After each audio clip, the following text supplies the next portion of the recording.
Creaky, Cranky. It was the spring holiday on Sodor. There was to be a party for the children at the Duke and Duchess's new summer house. All the engines were very excited and very busy.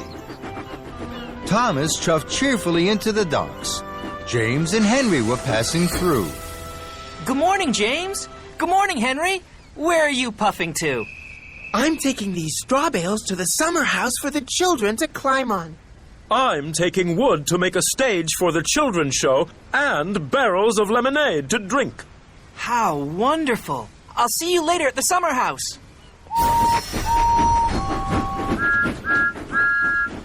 Good morning, Cranky. What's good about it?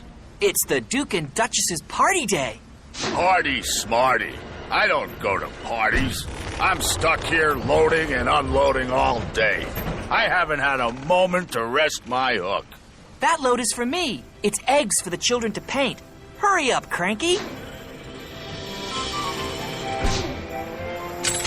You're creaky, Cranky. What's the matter? Are the eggs too heavy a load for you?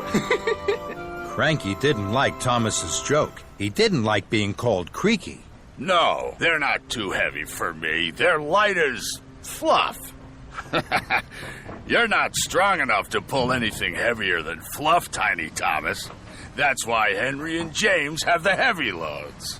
Now Thomas didn't like Cranky's joke. Fizzling fireboxes, I'm as strong as any other engine. You're not as strong as me. I can lift much heavier loads than you could ever pull. Thomas really didn't like that. We'll see, Cranky. I have lots of time to deliver the eggs. First, I have to prove Cranky wrong. James has a heavy load. I'll go and find James. So Thomas steamed sternly out of the docks. Thomas found James at the junction by the washdown. Hello, James. I don't have a lot of jobs today.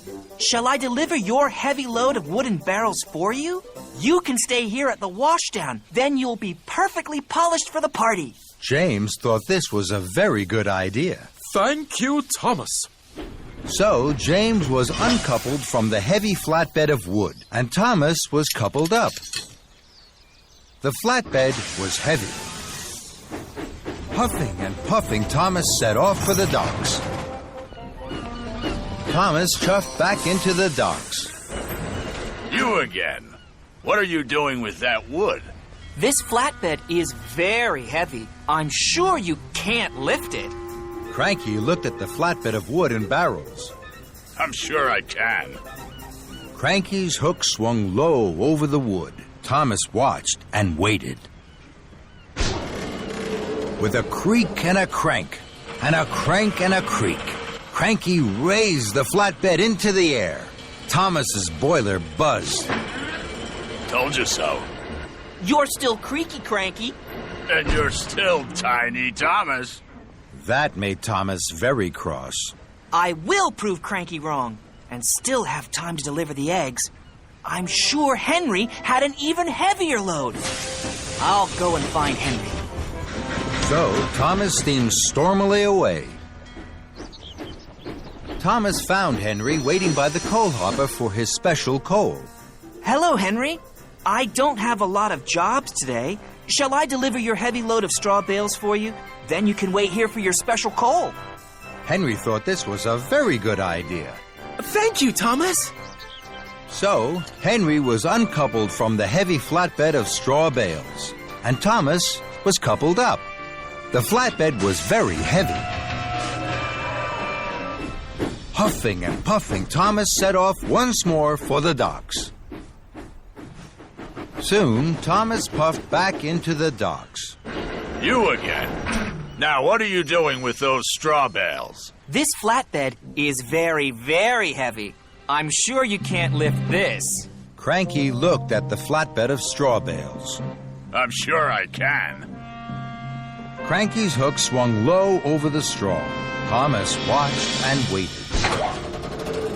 With a creak and a crank, and a crank and a creak, Cranky raised the flatbed of straw into the air.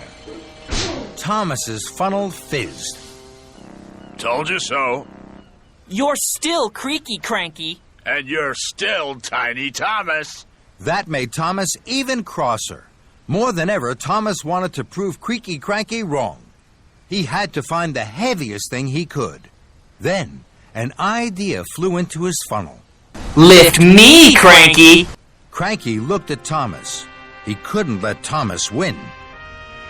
Cranky's hook swung low over Thomas. Thomas hardly dared puff. With a creak and a crank, and a crank and a creak, and very, very slowly, Cranky raised Thomas high into the air. Bubbling boilers! Creaky Cranky is lifting me! Then there was trouble. Cranky creaked louder than ever. His crane arm stuttered and juddered. It creaked and it croaked. Then it cracked. Oh, no. Cranky's crane arm had broken, and it was all Thomas's fault. Thomas was stuck high in the sky and blowing in the breeze. Then Sir Topham Hatt arrived. Thomas, what are you doing up there? I'm sorry, sir. I was... You are causing confusion and delay.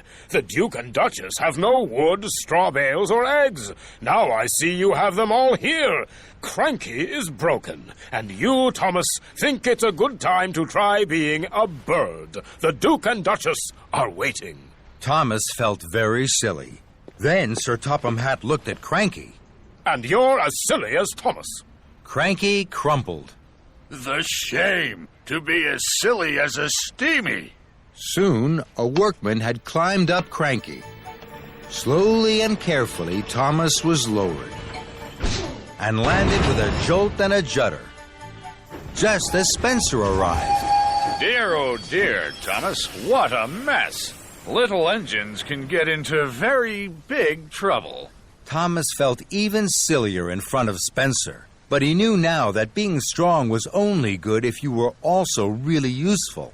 And he had to be really useful. Spencer, I need your help. You're very strong and can pull much heavier loads than me.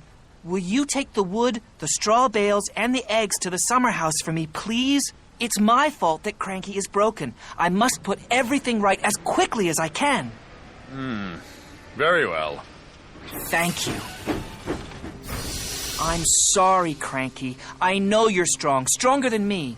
I'll be back soon with the right parts to fix you. Then Thomas pumped his pistons and puffed out of the docks. Thomas wheeshed like the wind all the way to the steamworks. Hello, Victor. Cranky creaked, and now he's cracked. He needs new parts. You've come to the right place, my friend. Parts aplenty here. We'll have Cranky up and lifting in no time. Soon, Thomas's flatbed was loaded with new parts for Cranky. Thank you, Victor. Of course, my friend. Give Cranky my best! And Thomas puffed happily away. Thomas puffed into the docks with his heavy flatbed. Cranky was still looking crumpled.